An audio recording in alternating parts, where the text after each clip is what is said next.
I'm sure that you have all heard of Padre Pio's stigmata, that is, the wounds in his hands and his feet and his side, very similar to those that our Lord carried in his crucifixion. But have you ever heard about Padre Pio's crown of thorns? I'd like to welcome you to our YouTube channel, Following Padre Pio. My name is Edward Urban. And what our channel is about is we produce a series of short but regular videos on the incredible life of Padre Pio. So if you are new to our channel, then please do subscribe to our channel and thereafter click the reminder bell that pops up so that you will receive future videos that we make. We'd love it also if you would like our video and share it with your friends. Getting back to our story. There was a young lady who was engaged to a university student who had lost his faith. He was a complete skeptic and disdained all religious practice.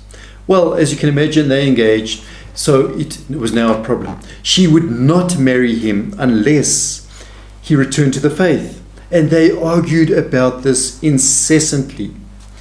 And finally, he consented to go to San Giovanni Rotondo and to meet Padre Pio, but let her know in no uncertain terms that he considered Padre Pio to be a charlatan and an imposter. The very first mass they went to, the lady was amazed to see her fiancé looking pale and shocked as he gazed at Padre Pio at the altar during consecration. And he whispered to her, "Does this happen every day?"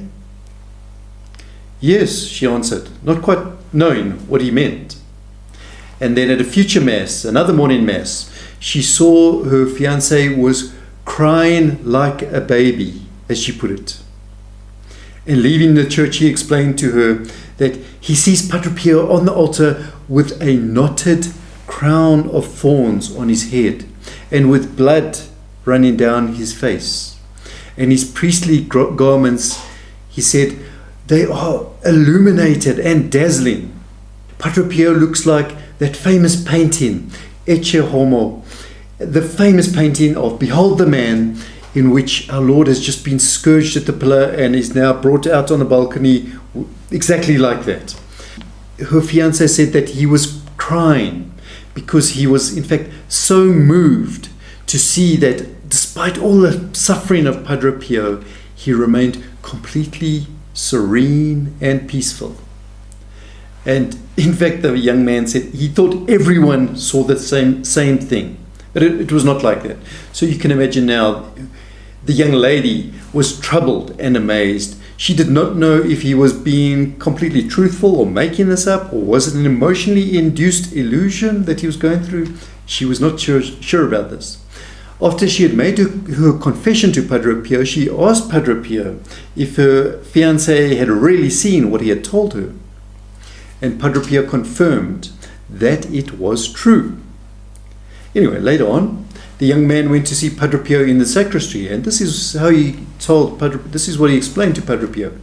He said he first saw 3 crowns of thorns.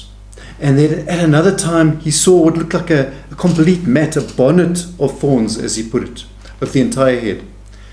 And so Padre Pio's response was, "Thanks be to the Lord, and don't be frightened, because I am not suffering as much as it appears."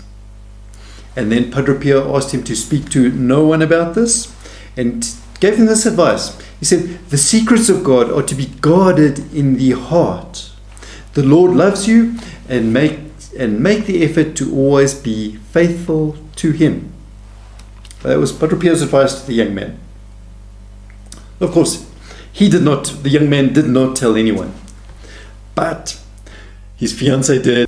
Well, word got around and eventually reached a certain Clarice Marcoldi, who was a long-standing spiritual daughter of Padre Pio, and she was writing a book about Padre Pio. So now she wanted to know more about the story. She was a friend of the man, and so she went and spoke to him, and the fiancé confirmed to her that everything was true. Well, the book refers to this young man, as Bruno G. That's the only information we have.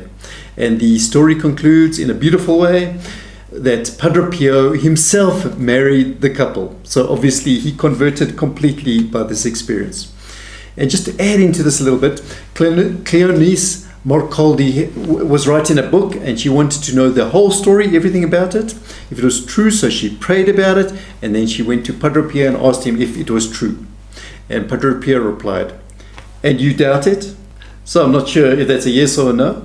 So another time she asked Padre Pio if he bore the crown of thorns outside of Mass as well, and his reply was yes, before and after.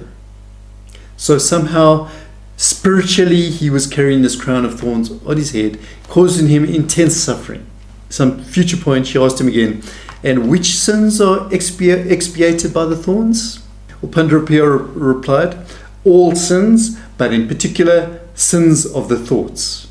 Padre Pio offered this. He said, "You must know that through divine condescension I suffer all that Jesus suffered, his entire passion, as much as is possible for a human creature." Please remember to subscribe to our channel if you have not already subscribed, if you're new to our channel, and click that reminder bell so that you'll receive future notifications of future videos that we make. For all the other options of what we offer, please see the video description below. Just click on the word show more, it'll pop down and you'll see a whole list of things.